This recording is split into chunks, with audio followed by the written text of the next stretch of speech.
Hi, YouTube. Hi, YouTube family. I am happy to see you guys. I hope that you guys are doing well today. I wanted to let you know this is our second happy crappy hour. Oops, there goes the little guy. Oh, gee. Okay, let me see. How's that? There you go. So, yeah, today I wanted to share a few other things with you that continued on from last week a little bit, but I also want to share with you a little description for newcomers what Happy Crappy Hour is. So, the reason we call it Happy Crappy Hour is because we're going to talk about what went well this week and what did not go well this week. So, um, from what went well this week, we will learn what we want to continue doing or what we want to start doing. And what didn't go well this week, we want to learn what we should stop doing. And I guess probably also what we need to start doing because there are things that we can start doing that will keep us from doing badly or getting into the same situation we got into this week, which might not have been good. So I'm going to start by telling you about a book that I recommended last week. It was called Tidying Up the, what is it? Life Changing Magic of Tidying Up by Marie Kondo. I don't seem to have the book nearby, so sorry about that. You can watch the live feed from last week to see the book. And so, anyway, I did start doing that. And so, for me, that's my happy. I started doing some of the things that she recommended. And gosh, I got to tell you, I'm starting to feel a lot more free. And I'm starting to feel like there's, I don't know, I just feel like my head is less cluttered. And I emotionally too, I'm feeling less cluttered because I'm not seeing things that have been hanging over me for months. And one of those things was Christmas cards. I don't know about you guys, but I have had Christmas cards accumulate for years because I feel bad about throwing them away, and especially the ones with pictures in them. So I just feel like, oh my goodness, I hold on to it. So I had stacks of them as I was putting away my Christmas ornaments last weekend. I had stacks of them. So I started going through the Christmas cards. Those were the last things I went through. And one of the cool things that Marie Kondo teaches you is to go through the more sentimental things last as you're tidying up and clearing out your clutter. So by the time you get to the more sentimental things, your ability to sort through what you want and what you need or what brings you joy is more honed. So you hone that ability to discard things and detach from them a little easier so that by the time you get to the sentimental things, you can, go through those much faster and more effectively. So, anyway, I don't know if any of you all have watched any of the shows on Netflix. She actually has a show now called Tidying Up. Actually, I did watch an episode with my husband, and now he's caught the bug, which is awesome because now he's inspired to go through his things, and he kind of sees there's a structure and a technique here that he can use that's more effective than the ones that we've other techniques we've used before. Hey, Lena Payne. She's saying hello. This is awesome. I have several people coming on. Good to see you guys. I'm just talking about last week when I recommended the life changing magic of tidying up by Marie Kondo and letting people know that I did start doing that. So that's one of my happies. Good morning, Kathy. This is great. So, yeah, so I started doing that. That's my happy, and things have been going well for us. We have gotten a lot tidier. Even putting away the Christmas stuff, we went through. Well, actually, I went through every single item of the Christmas ornaments, and I was able to discard more of my Christmas items this year. I discarded a bunch last year, but this year I went through and I knew which ones I'm going to use, which ones I'm not going to use. We don't need to keep all the ones that we have. They all fit into the containers that I have. And anyway, that even tidied up our garage because that's where we keep our ornaments, you know. So once I tidied up the ornaments that I do want to keep, threw away the ones we don't want to keep, we were able to organize them, label the boxes, everything, and keep them in one spot in the garage, which is awesome for us. Oh, hey, you did too? Kathy said, I did that also. Yay! Yeah, so I was just saying that, I noticed that I also started going through stacks and stacks of Christmas cards. Karen says, good morning. I'm going through all my Christmas stuff too. Yes! That's what a great start, right? Because it's the beginning of the year, and that's a good time to go through what we have to clean up right now anyway. So, yeah, good for you. I'm very glad. So, let me see. Can you guys share with me? So that was my happy this week. We're sharing our happies and crappies. So I did start doing the tidying up from Marie Kondo's book. Karen Anderson says, purge, purge, purge. Yes. And you know what? Once you start purging things, it gets easier and easier. And I don't know if all of you were on when I said this part, but when you start to purge things, not only is it happening physically for you, it starts to happen emotionally for you. So Marie Kondo recommends you start with things that are not as sentimental because we want to be able to let go of things that don't take a whole lot of thought. Then we leave the sentimental things for last or later on once we've discovered how to discern what we want and what we don't want. Once we're able to turn that switch on and off more easily, then by the time you get to the sentimental things, it won't linger. The sentiment won't linger and make you hold on to something that doesn't bring you joy anymore. Just because it brings up memories doesn't necessarily mean it brings up joy. If it brings up memories of a bad time, you may want to get rid of it. Or you're just feeling sentimental like I was with Christmas cards. I was feeling kind of guilt that, oh, I don't want to get rid of these because, people cared enough to write these letters. They cared enough to send all these pictures. And, but anyway, I was able to get rid of them. The ones with pictures, I'm putting into a photo album, a Christmas photo album. So long as they fit, we'll see. It's a scrapbook type of large book. So I'm going to put each of the photo cards that we got from Christmas into this scrapbook, and that way we'll be able to see how this our friends' families have grown, their kids are getting older, things like that. So anybody out there who had a happy moment this week, it doesn't have to do with the narcissist, but if it does, please share. If it doesn't, that's also great because this is all about your happies and crappies that help you move forward, and it helps us, those events help us to see what's working and what's not working.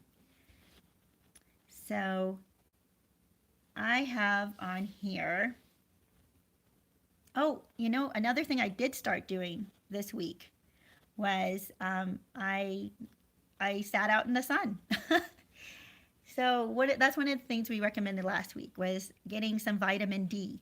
So this week, each day that it was sunny, I actually went outside and, stripped down to like a t-shirt, in some cases shorts, depending on if it was warm. And it was great, just getting that sun on me. And it also made me stop for a moment, sort of a meditation moment where I had to just sit there for 10 minutes and soak in the sun, close my eyes, and feel the warmth and be really present. And I love that. Oh, hold on. Let me see. I'm sorry. I'm not seeing all of my... Okay, I am. Kathy says, my daughter had her 20th birthday. I have 3 girls. Why is it showing? We had an awesome dinner out. Oh, that's awesome. That's happy. Terrific, Kathy. Oh, you have 3 girls. It wasn't okay. You had an awesome dinner out. Oh, that's good. So, you didn't really expand on that, but if you like to, that would be great. about what you want to start doing. Maybe sometimes when we only pull together as a family on special occasions, we realize, oh my gosh, that was a lot of fun. Why aren't we doing this more often? So we may want to start scheduling it regularly to get together as a family. Oh my gosh, what was I was watching? Oh, I was listening to a book that was part of my book club, and it's an excellent book. I don't know how much guys will go for this, but I think it's really good for guys as well. It's called Driving Miss Norma. Okay, sounds really ridiculous, but it's a true story. I think it was like what do you call that when a memoir that this couple wrote about their, it was the husband's or the boyfriend's mother who was dying of cancer. So she had the option of going through radiation and chemotherapy, in the hospital, or her son suggested something to her because his father, her husband, had passed away a few months earlier in the hospital, and he saw how hard that was and how unhappy and uncomfortable and how much pain, just the whole horrible experience of passing away in a hospital that his father had to go through. And years earlier, his sister had gotten cancer, so he also witnessed her passing away in the hospital. So with his mother, he suggested to her that she go with them. He offered, actually, he didn't suggest, he offered to her that if she wanted to travel until, and do all the things she wanted to do in her life, then he would support her. And in fact, he would sell some items, sell his car, buy a camper, buy a different car. He didn't have a lot of means, but he kind of pooled his resources together with his girlfriend and his mom, and they were able to do this. And they bought a camper, and they went across the United States for over a year. And the book is called Driving Miss Norma. And the point of that, and the reason I brought that up, is because of what Kathy had said about spending her daughter's 20th birthday with the three girls, her three daughters, and what an awesome time they had. Because a lot of families or even friends forget to get together. We get so used to social media, friends that is, that we forget to actually physically get together. So in this story, what happened is their story so inspired everybody. They started off by posting on Facebook, and then they got interviewed by a magazine or a news channel, and word spread like wildfire. So in one town, actually it was Atlanta, they went into Atlanta and they were invited to go to a basketball game, the Atlanta Hawks. So they went to the Hawks game, and the Hawks owner's son came up to Miss Norma, and said to her that because of her travels and her experience, as they were posting on Facebook and everything, and articles that were being written about them and interviews and all this is, it's becoming more spread out, widespread. They heard about her, and that's why they invited her to the game to watch one of their games. But he said that his father was so inspired, or he was so inspired, that they decided to do a family vacation, which I guess they don't often or hardly. At that point, I think he said they never did. They never got the whole family together for a vacation. And he thanked her that they had such a beautiful time together, he and his father. So she sits back and she's thinking, wow, this is amazing that she inspired a billionaire to spend time with his family. Anyway, that's a happy moment, and I think that's a definite learning moment, that when you spend time with your loved ones, your friends, or your family, that we forget to schedule that in. Karen says, I had 2 job interviews. Woohoo! Yay, Karen! That's awesome. I hope that you blew them away, and I hope that right now they're talking about great things about you and all the stuff they like about you, and I pray God's favor on you.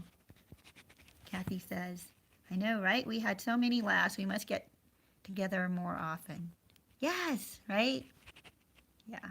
So that's one of the things also that my kids and I have done is or our whole family. We have gotten together at times, and we notice like, wow, we have so much fun when we get together. So we do try to schedule that in. We can't, it's harder as they're not always available. Kathy says, yes, you go, Karen. So, okay. So I started sitting out in the sun. I started cleaning up a little bit better. And one of the things I'm going to keep doing is I'm going to keep tidying up. I'm going to keep cleaning. I have so much more stuff to go through, so I'm going to do that. One of the things I have to stop doing, I noticed this week that did not go very well, is I have not gotten back to any physical exercise. I have not gotten back to taking walks or because the weather stinks, and I don't like to go outside at most of the day. But I've got to get started working out again, even if it's inside. I have to do something for myself, even if it's stretching. So this week I was terrible at it, and actually not just this week. I've been pretty terrible since Christmas because I kind of got into this lull. So anyway, so I have to stop procrastinating about physical exercise, because I noticed that this week what happened with that is I just felt tired. There were a couple of days there where I just felt like I'm exhausted, and my muscles, not that I was even doing anything, they just felt so weak. And I did not like or enjoy feeling that way at all. So I'm going to stop procrastinating. I'm going to get started with something today. Woohoo! I did do a little boxing, which was awesome. That was recommended last week, so thank you for recommending that. So that was good. How about you guys? Is there something else that you want to keep doing or start doing, or anything that you want to stop because that was your crappy that happened? Okay.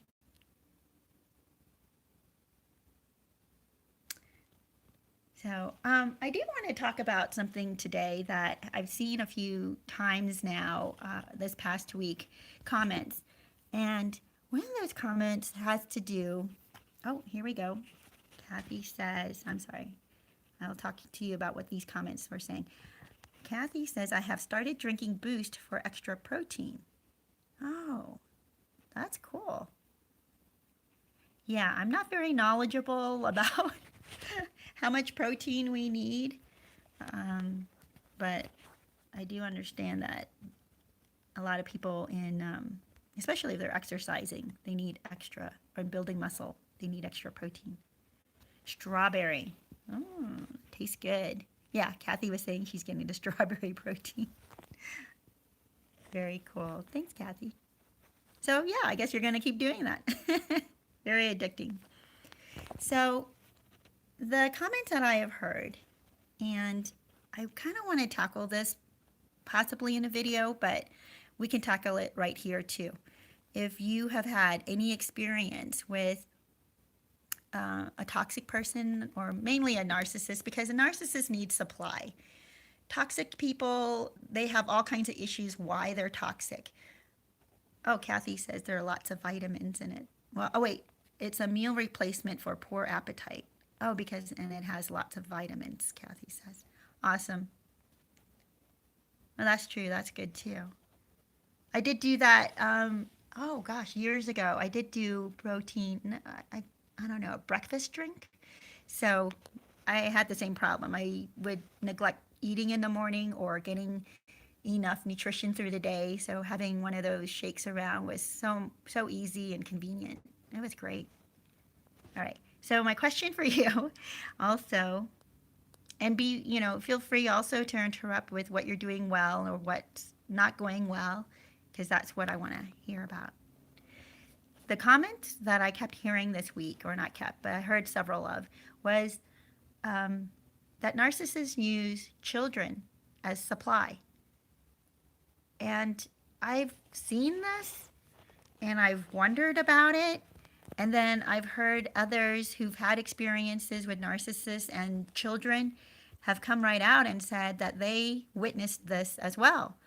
Because the point was that children are very loving and very, let me see, they have a high threshold for, well, I don't want to say abuse, but they don't know that they're being used. So, oh, Kathy, you, about the kids, you're saying that's me. Was that were you the one of the people who commented about that? Yes. You said he turned my girls against me. Well, are you serious? The reason I'm surprised is because now you have this good relationship with him, and I'm so glad about that. Yes, it's true. They are easily programmable. Yes, this is Free Spirit who said that, right? Because this is what I noticed too, that there was one narcissist in particular I remember, actually two. No, actually, let me think about this. Three. Two from, my distant past who are still in my life, and one in my not so distant past, kind of recently. What's this? Covert money. Children are just pawns for narcissists. That's what Free Spirit said. Yeah, they are pawns, right? But also their supply. So, oh my gosh. Oh, over money is probably what you were trying to say, is it? Kathy?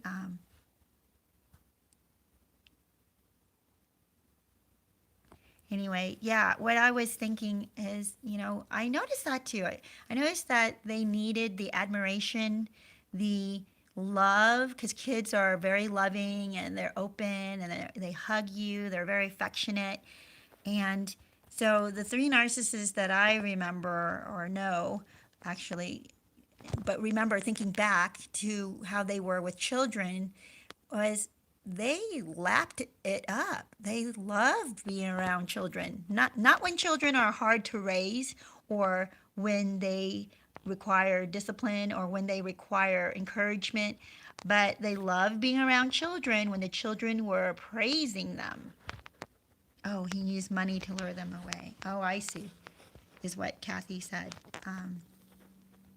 Yes, exactly. I think that's true too, because what I'm reading in the comments, especially people who share children with the narcissist and have then divorced, is that a lot of times the narcissist is able to win the children over because they have a bigger house, they have better vacations, or they can give the kids more toys, electronics, and more things that the kids want.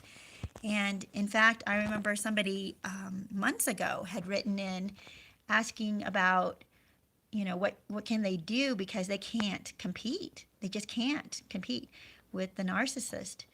And it's really sad because at first that does draw in the kid.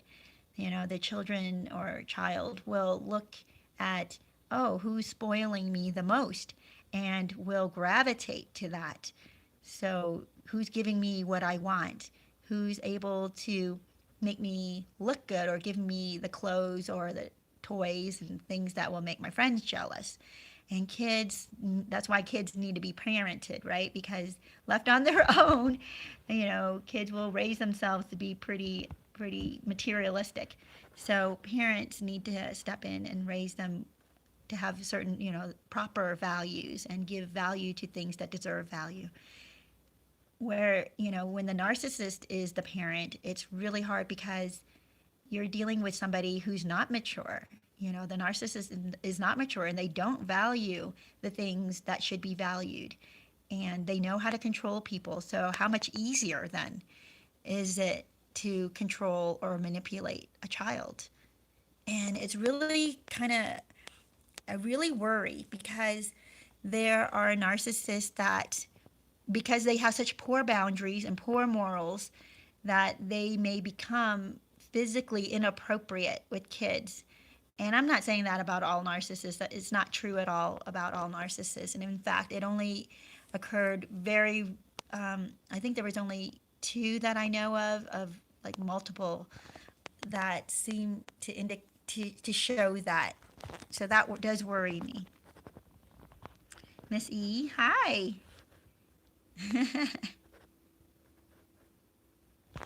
So that's, yeah, we're talking about the narcissist using children as supply, but also they use children as pawns.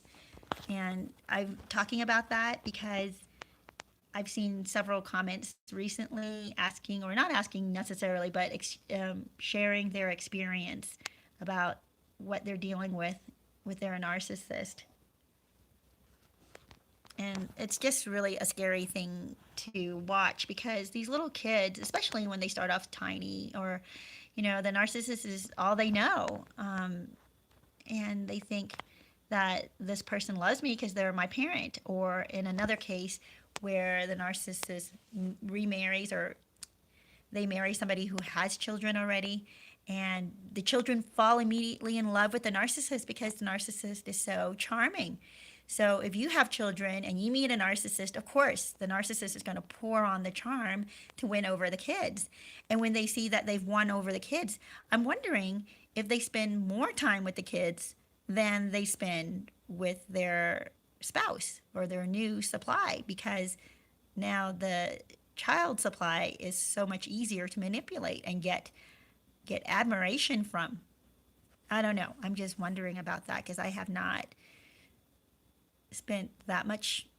Well, actually, let me think. Looking back, I could see the narcissists that I've known long term. What they did with kids is they did spoil them at times.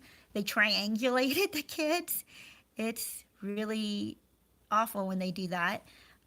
They also have stepped away from the kids when things got difficult. When the parenting got difficult, they really were not involved at all. They didn't want to bother with that because it actually took effort. Anyway, that's what I've noticed. So we're talking about happies and crappies for those who are just joining us. Oh, here we are, Missy. My parents did that, and here I am on this vlog.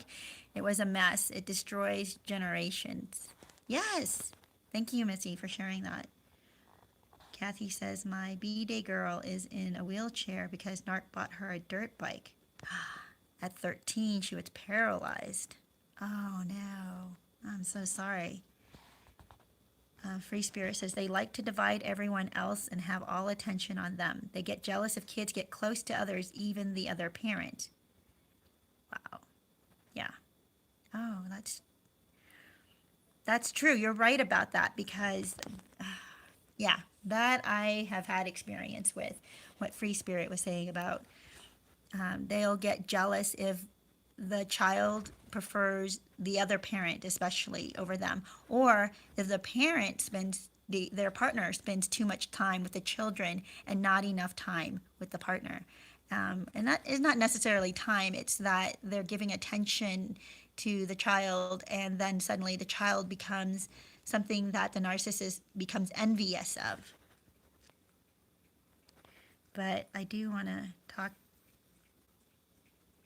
about Miss E. She said that her parents did that, and triangulating the kids, manipulating them, and how it destroys generations. It absolutely destroys generations, because that's where we raised our kids so differently, and we continue to teach them so much differently than the way we were raised, honestly. But I noticed that in the narcissist families, the kids a lot of times, or maybe not a lot of times, in one family that I know, the kids don't get along at all. And I wonder if it's because of triangulation. The parents kind of pit the kids against each other or badmouth one of the kids, and they tend to gang up on one. And it just destroys the self-esteem. Kathy says, he became jaded because of care I had to give to my daughter after the accident. Oh my gosh. Yeah, I agree with that, and I believe that too, that even though they know you need to take care of somebody else, they still become jealous. Free Spirit says, my mother was a narcissist and I was the scapegoat, and my brother the golden child. Yes, this I have seen. It is horrible. And you know what? I've also seen where the narcissist plays each of the children against each other. So each of them thinks they're the golden child, while the narcissist badmouths each child to the other children. It's awful. Triangulation, Miss E says, triangulation big time, and the kids against each other. The parent controls all info that way. Exactly. Free Spirit says, yes, the parents play the children against each other. The enablers gang up on the scapegoat. Oh, no. That's just awful. So sorry to hear that, Free Spirit. But you know what inspires me? Your name. Free Spirit. I love that because you know what?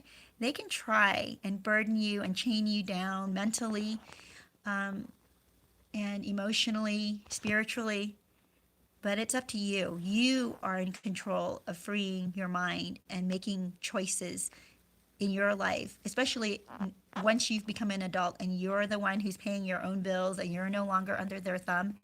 You get to choose to be a free spirit. So bless you for that. And I am so happy for you because of that, because you have come out and even realize you want to be a free spirit and labeled yourself as that. So good for you. Miss E says, sorry to hear that, Free Spirit. I'm in the same position. Oh, I'm a loser in their minds when I'm not a bad person. I'm so sorry for that too, Miss E. Mr. Franco 81. Good morning, hello, or good afternoon, wherever you might be going through this at the moment. Oh, you mean with your parents, narcissistic parents, or a narcissistic ex with the kids? So I'm not sure, Mr. Franco 81, if you want to tell us more about that. I'm sorry that you're going through any of this, if you know that we've said so far. Yeah.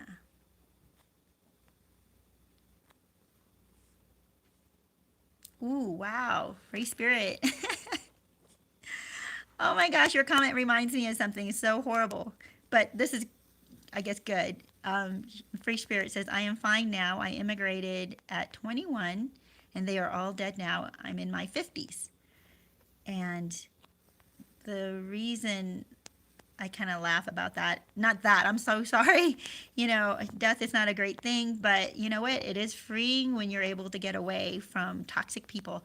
I was watching a psychologist recently who was talking about how in her practice with narcissists, oh my gosh, or people in toxic relationships, she said that in cases where they live in areas where the real estate is really high, and when they try, you know, they may divorce, but then they end up staying in the same house because neither one of them can afford to pay the other one their half of the house.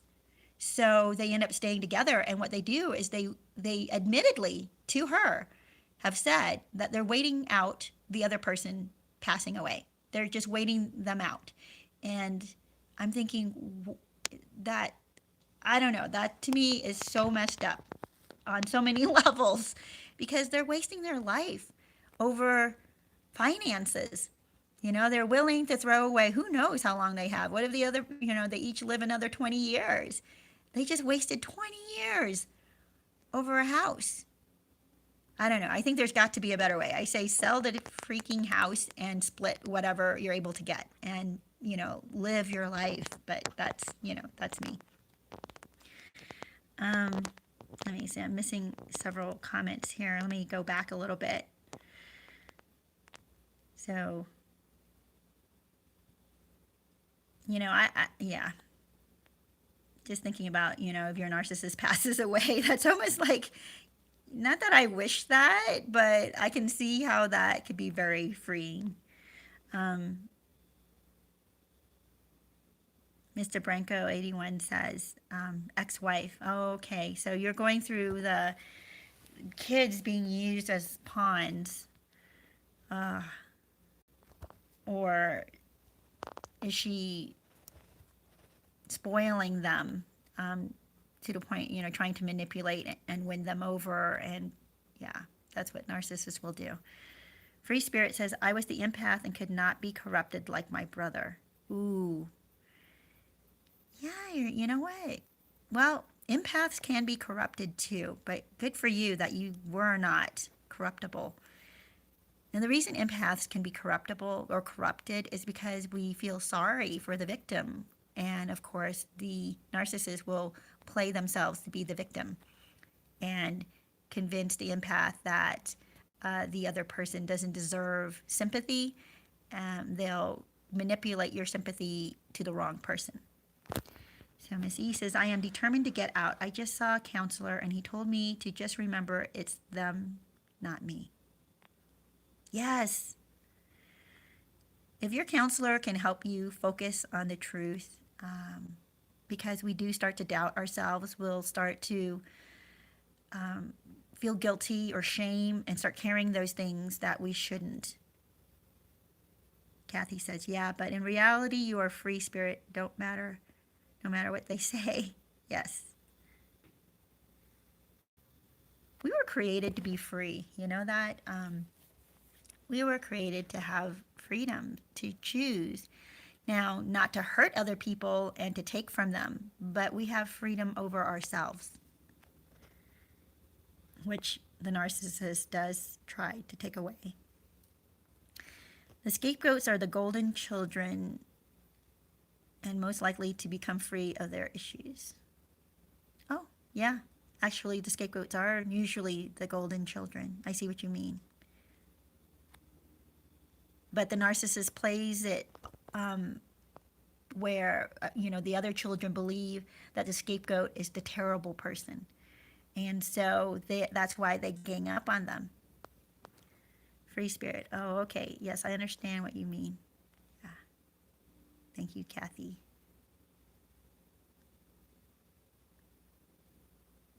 Missy says, it's all about control to an insane level. It is. It is. Free Spirit says, I had 2 narc husbands too, but I'm free now. Oh my gosh. You have had the gamut. You've run the... Whew. I'm glad that you're free now. That, it is. Once you get away from narcissists and you start to breathe again, oh my gosh. Okay, I have to share with you. Okay, let me read some more of these comments, but I do have something I want to share with you guys before this hour ends. Thank God you're not in the pit anymore, Free Spirit, Kathy says. I agree. You're welcome, Missy.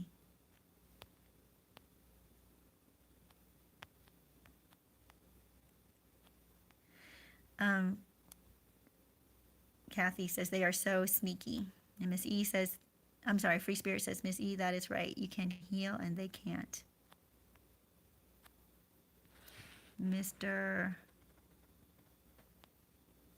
Branco 81 says, would you believe this? My ex-wife lives in public housing. Oh my. And after living there for 2 years, she applied to get a house transfer and her application got declined. Ooh.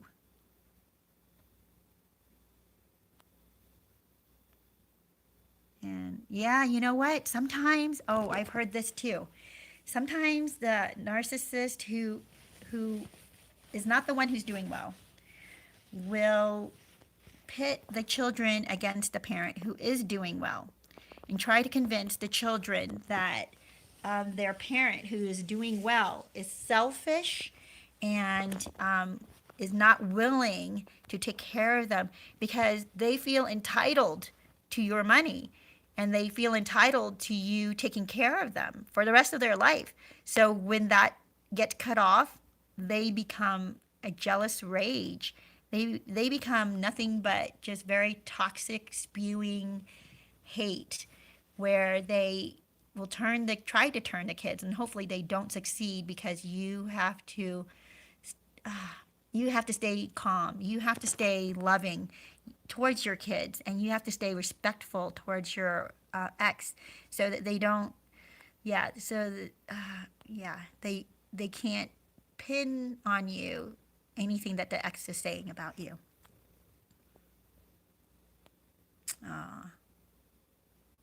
Free Spirit says they try to put out the light of the scapegoat. I absolutely agree with you about that. They do, because it's projection. They pour everything they hate about themselves onto another person, the scapegoat in the family. And in doing that, they're kind of, I have a video on that about projection. If you want to know what the narcissist is thinking, listen to them, because they will tell you exactly what they're thinking. They'll project onto you all the things they hate about themselves by telling you what they hate about you. And you're thinking, but I don't do that, and that's not who I am. And if what they're saying to you about who they think you are, but you know you're not the way they're describing you, that's them describing themselves. Miss E says, thank you. I've gotten away before, so I know I can do it again. Wow. Well, we're here with you, Miss E. We're rooting you on. Kathy, that's the light. We can heal, they can't. It's true. I mean, people have said to me on one of my videos in particular, not a lot of people, but I got, I think, at least 2 comments where the comment said, don't wish the narcissist well. And I understand at the end of my video, or somewhere in the video, it is about why the new supply is doomed. That's the name of that video. In there, I had come to the conclusion for myself to wish the narcissist well, because I noticed every time, and I was in a place at that point where, when I was thinking about that video and what prompted that video, it was because I felt like I didn't want the narcissist to do well. I was actually wanting curses, spit upon them, because that's what they deserved. But then that's not me. That's not who I am to my core. That's, an ugly thing to feel towards another human being. And even though the narcissist might deserve it, it made me feel worse about myself. So I decided to just start wishing the narcissists in my life well. I just started thinking, you know what? I hope they're doing well. And that's about all I could do is, think that. I hope they're doing well. Whether I meant it or not, at the time, I didn't really mean it, but just saying it, just thinking it, made me feel better. It kind of unchained something inside of me, and I felt release. Since then, I want to share with you that I have even wished them success. I've wished them happiness.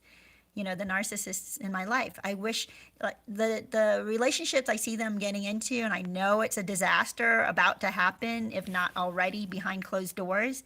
I actually wish them happiness. I wish them that maybe something will click on for them. Maybe something, and I don't spend a lot of time thinking about this. It's just when they, something reminds me of them and I go, ooh, and my initial instinct is to think, yuck, but then I go, no, and to think the bad things about them, those are my initial responses. But then I go, no, I hope that they're doing better than what I'm thinking. I hope that they're succeeding at finding healing. I hope that they're becoming aware, and because they don't heal. That's so horrible, right?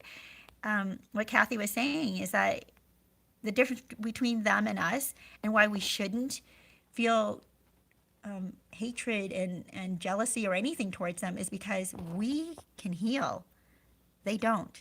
They continue to repeat trauma in their life. They continue to repeat bad choices in their life. They continue to bring in a horrible way. Okay. Miss E says, yeah, I believe she got denied to Mr. Branco. Liars never heal, Miss E says. Oh no, Mr. Branco says. So her next step was to file for domestic violence against me on the children. Oh no, and that's how she managed to get a new house while playing a victim and using our children against me. Oh my gosh. Mr. Branco also says she went as far as putting a restraining order on me. Now I have to attend court to prove my innocence while I don't have access to the children. I am so sorry to hear that. I have seen this actually play out where the narcissist is able to manipulate the courts because they have to take every accusation seriously, I guess. And not that they do all the time, depending on the social worker, I guess. But they're whoever's handling the case. Sometimes they feel, oh my gosh, yeah, they push for the accuser because I guess I'm not quite sure what our rules and laws are that are in place, and then the narcissist has to comply. I'm sorry, the victim has to comply. The narcissist can accuse them of all kinds of abuse against the kids, and then the system takes over and looks at the victim as, or as the predator, or yeah, and they investigate. Or so I do pray that you will show the truth would come out, and that you would win this, Mr. Branco.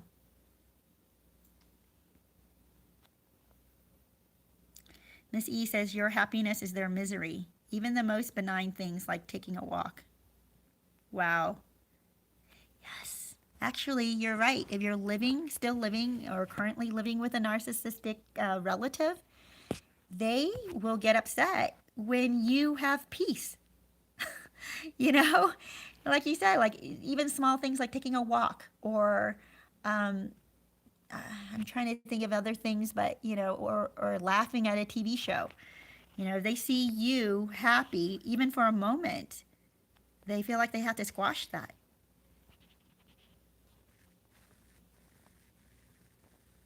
Thank you, Miss E. She said that was a great video. If you curse them, they curse you. You curse yourself. Sorry, let me say that again. If you curse them, you curse yourself. And that has to do with the one that says the video about why the narcissist's new supply is doomed.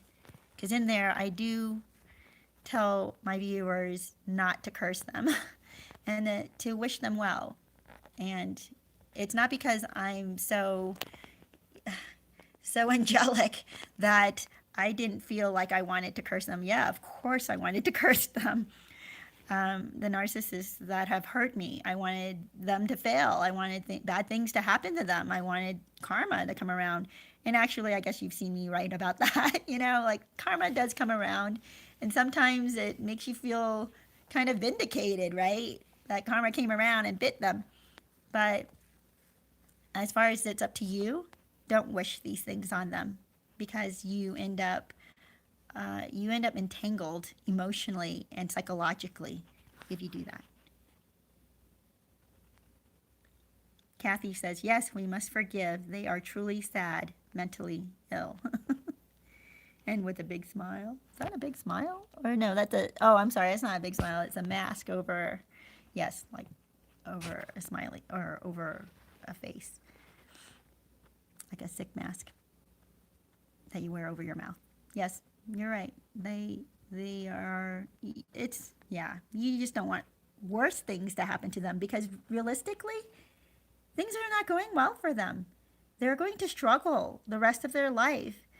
I've read and I've heard from psychologists that there is no cure for narcissism, or the far side, no empathy, the need for supply and affirmation continuously, their toxic behavior. There's no cure to their inability to connect. But hope against all hope, in my heart, I try to have optimistic views on that, because I know in my head that I have not seen the cure happen for any of the narcissists in my life. But in my heart, I hope that one day that they'll know joy the way I know joy.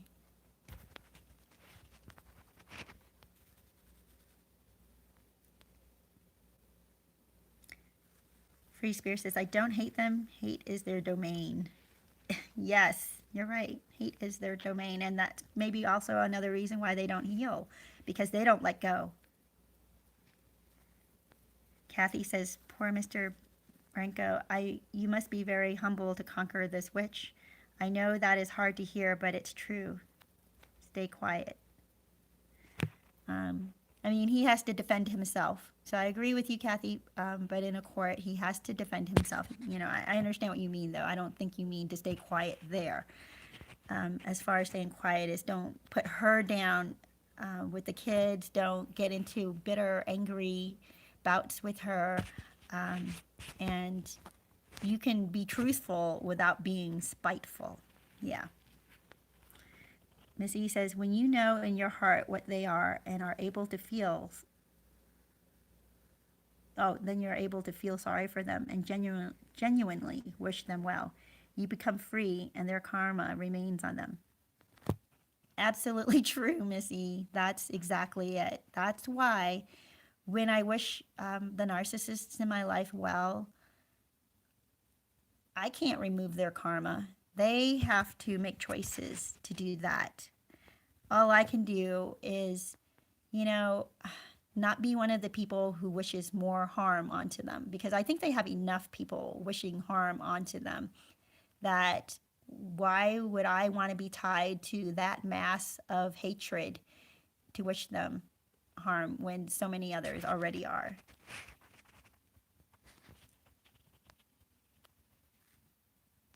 Kathy says, yes, that's what I meant. Yeah, about staying quiet. You just don't want to badmouth the narcissist unnecessarily, but you have to be truthful to courts if you're getting called in, and also to people who are questioning you. You can be truthful. And, I did a video about raising healthy or successful children despite your narcissistic partner or ex. And that has to do, I talked in there about not bashing your narcissistic partner or ex, because for the children, they identify with the other parent. They identify as half you and half the other parent. So when you bash the other parent, they feel like that's them. They almost take on the insult. And whether they realize they are or not, they do somehow psychologically take that on, and they lose self-esteem the more you bash the other parent. And not only that, they tend to want to protect or defend the person who's being bashed, because if your children are empathic at all, and they probably have some empathy from you if they're normal, of course, right? Whenever we see someone getting attacked, a lot of times our instinct is to protect that person who's getting attacked. So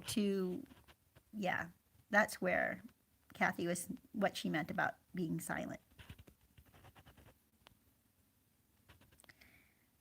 Missy says, I've had lots of experience. Laugh/cry. Yes, right? We have to laugh. I had a viewer ask me, how can I laugh when I talk about the narcissists that have hurt me or have abused me? And how can I be joyful when I talk about the abuse that I sustained? And my response was that I have to laugh. I've cried enough about it. It's not like I'm detached from my own emotions. It's that I've already cried and wasted years of my life recovering from the abuse. And I've gotten to the point where I don't hate anymore, and I'm not bitter towards my narcissist anymore. I think that has healed a lot of my wounds. And now I can laugh about it because it's so ridiculous. It's so ridiculous when you look outside or from afar. You see how they had behaved, how they treated you, and you think, yeah, it's pretty horrible and it's pretty stupid the way they behaved. But then you go, you're just happy for yourself that you were able to move on, and you see the ridiculousness of this cycle that they had you in, and you just go, wow. Once you're able to identify Crazy Town, you just have to laugh at it. It's almost like a dark comedy. Oh, Amina says, hi all, hope you all do well. Okay. Hi, Amina. Good to see you. And Free Spirit says, I just don't want those negative revenge type feelings in my body. Besides, the universe is more powerful than me. Yes. Mr. Branco says, channels like these have helped me so much to get closure and questions answered. Thank you. I'm so glad of that.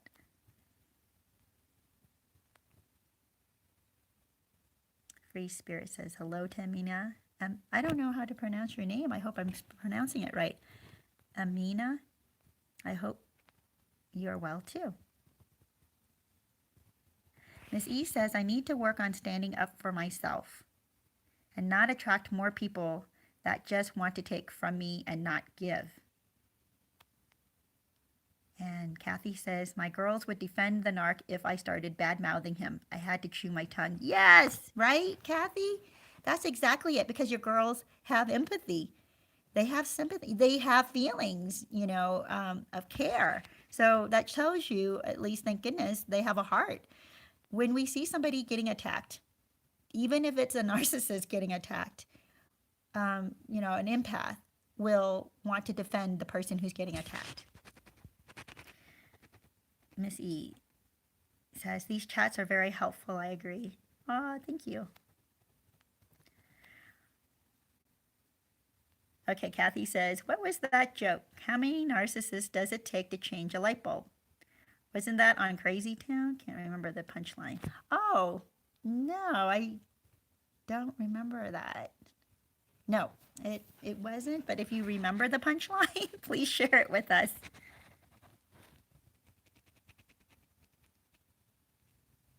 Thank you, Amina. Nice to see you, too. You help so much. Love it. You do good. Thank you. I appreciate that. There are times that I wonder, what have I got to offer? What do I have that can help anybody? And the thing that keeps me going is knowing that people are, what I'm saying resonates with them. What I'm saying makes them feel like they're not alone. And if what I've experienced gives you any insight into what you're experiencing or have experienced and helps you to come out of it, then I know that I'm doing something that's worth doing. I like this. Free Spirit said, maybe the answer to that punchline, or the punchline to that question, how many narcissists does it take to screw in a light bulb, is probably one narcissist to put the bulb in and many to applaud them. That's hilarious. Oh, Mr. Branco says, I recall being constantly sick in the presence of my ex-narcissist. I wasn't aware what was wrong with me. I even had checkups at the doctors and they said it must be my work affecting me. Okay, Mr. Branco, I want to, I'm not disregarding, I think you had mentioned something about this not being sick, but something else. Oh, somebody else had said how to make sure that they don't attract more narcissists in their life, and they want to be able to recognize when a narcissist is manipulating them and things like that. That comment, and along with your comment, I want to address right now. It's a show that I started watching last night, and I think it's called Getting Back with My Ex. It's on Netflix. I think it's called that, Getting Back with My Ex. I may put it in the but the description once I post this video. And I started watching this show, and in there, oh my gosh, you get to observe 4 relationships and their dynamic. And one of the relationships in particular, shows a woman with her narcissistic ex. I mean, I want to hate the guy, but it's not in me to hate people. But one thing that encourages me is that he recognized that he was a jerk. Okay, so I don't know what he's able to do with that recognition, because some narcissists will recognize that they're a jerk, but then they kind of accept, this is who I am. I want to change certain things, my certain behaviors, but then in this case right now, the episode I'm watching, there's one season out right now, and I think there are 7 or 8 episodes. So at this point, he definitely is saying the right things. He's trying to do the right things, but he sometimes doesn't. It's a really interesting show to watch. And the reason I pointed this out to you, Mr. Branco, is, and I can't remember who the other person was. I think it might have been Miss E. Yeah, you said, I need to work on standing up for myself and not attract more people that just want to take from me and not give. The woman in that relationship, the victim, she voices all of that. And you watch her. They had been broken up for 6 years, I think. They were together for 6 years, and then they had broken up for 6 years. And then the point of the show is to see if these couples can recover what they had or work through the things that broke them up to begin with. So in her situation, you watch her, and she absolutely plays the supply to her narcissistic ex. You know, when you hear her backstory, it is almost identical to so many relationships with narcissists where he controlled everything. And then at this point, though, 6 years later, they're back, you know, trying to see if there is anything there to recover. But guess what? She's a different person. She has created boundaries. Oh my gosh. So it's so awesome to watch this. They don't, I think at one point, somebody else commented that he's a narcissistic pig. And I was like, yes, oh my gosh.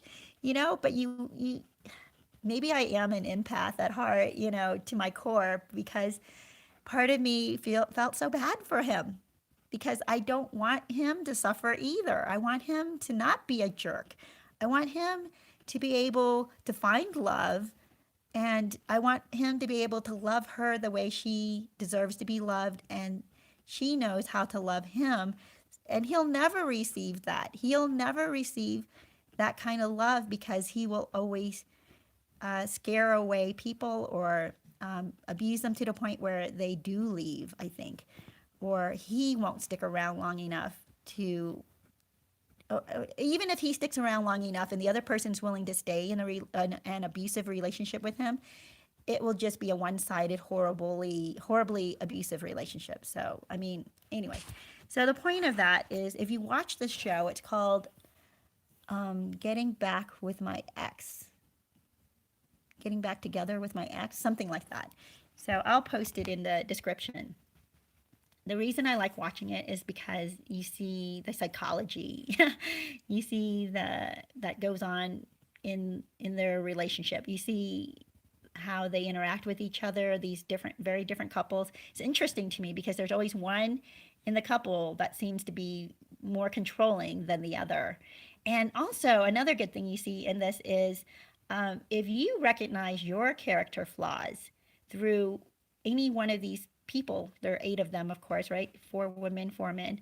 If you recognize yourself having the same character flaws as some of these people, that's a good thing, because then you're not blind to it anymore, and you'll see what it looks like on screen coming out of another person, and you're going to want to change that. You're going to want to become better. Anyway, just wanted to share that with you.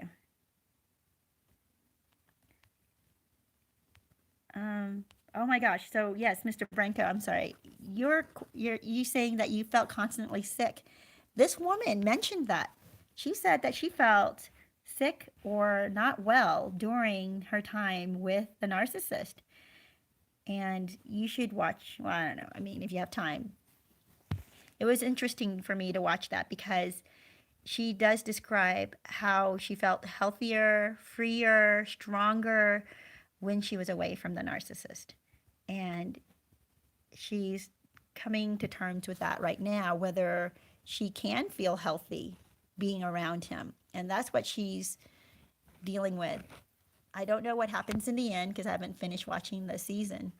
If she ends up staying with him or recognizing that there's just no way she's willing to go back and put herself through something like that again. And her eyes are open. It's really quite interesting to see. Yeah, Mr. Branco had said, when the ex-narc left, I haven't been sick since, and we have been apart 3 years. Yes, that's absolutely it. That's it. Because when you're around the narcissist, they put such pressure and such negativity on you that your body responds. And Kathy says, oh no, Mr. Branco, I got very sick also.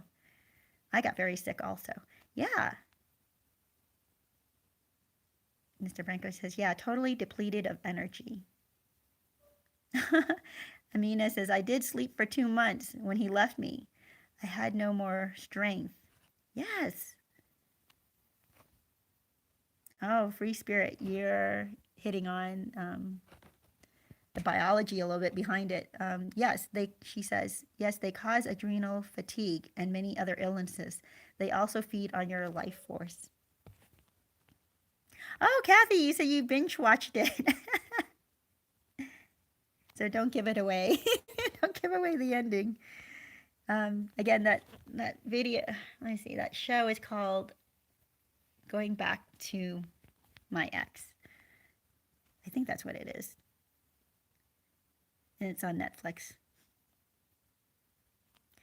Well, you guys, our hour is up.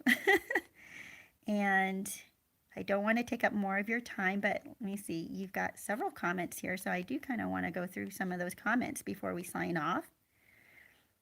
I want to address you guys. My narc actually said, I like when you're weak. Oh my gosh, that's Kathy. And Kathy says, I remember thinking, what? Yeah, you know what? That's why I also say, if you want to really know what the narcissist is thinking, just listen to them. Whether they're projecting onto you or they let things like that slip out. To them, it seems perfectly normal to say something like that. And we're left thinking, what the heck? That's not good. And so it seems like they're actually kind of being truthful with you, right? Without trying to be. Because usually they're going to try and hide behind a mask. But there are moments that they will tell you that, thinking that like that's endearing somehow. Yeah. Wow. Mr. Branco says, yes. Oh, yeah. My narc used to tell me I wanted to change you, and I am thinking more like you wanted to control me. Yes. That's exactly you know what you're saying is what this woman had gone through in this TV show. Or what is it? It's not like it's a reality. They follow them around as they try to work through their past history. But she says that that's exactly it. He was trying to control her and change her. And she realized that, it took her the 6 years when she was apart from him. She must have gotten so much insight during that time, because she comes out and she says to him that he was trying to change everything about her, and she does not want to change. She's standing her ground and holding on to her boundaries, which I think is brilliant. So we will see. We will see.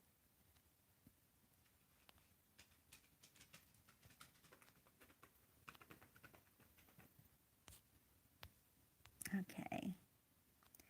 Miss E says, they always say jaw-dropping things that you are just supposed to accept, and you eventually do and start losing your soul. Yeah. Yeah. Jennifer, hi. Jennifer says, I told my narc that I knew he never really loved me, and his reply was, I love you now. Oh my God. I think kind of in the show, it was like that too, because that's what she was telling her narcissist, that ex, that he treated her badly. He took advantage of her or took her for granted, and he was not loving towards her. And he's saying, "Well, now I see. Now I see."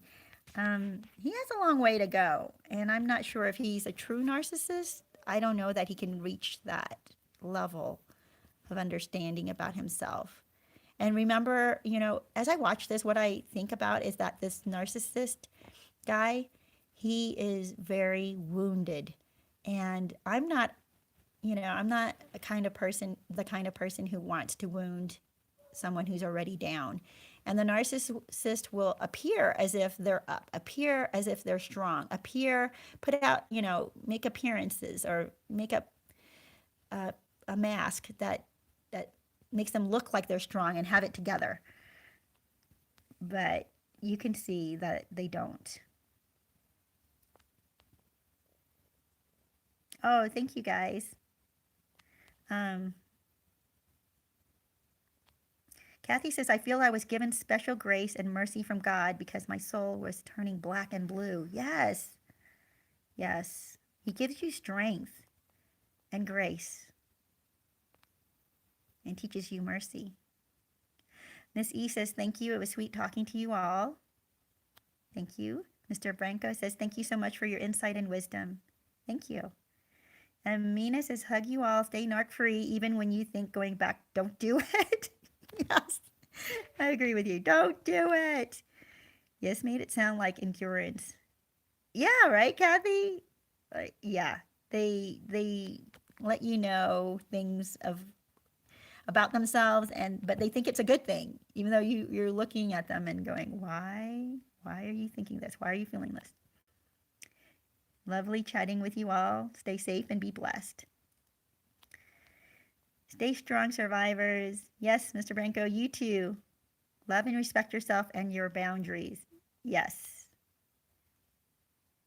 Keep those boundaries and have a beautiful day, Kathy says. All right, you guys. It was wonderful. It was lovely. I enjoyed our chat. Blessings to you all, and I will talk to you next time.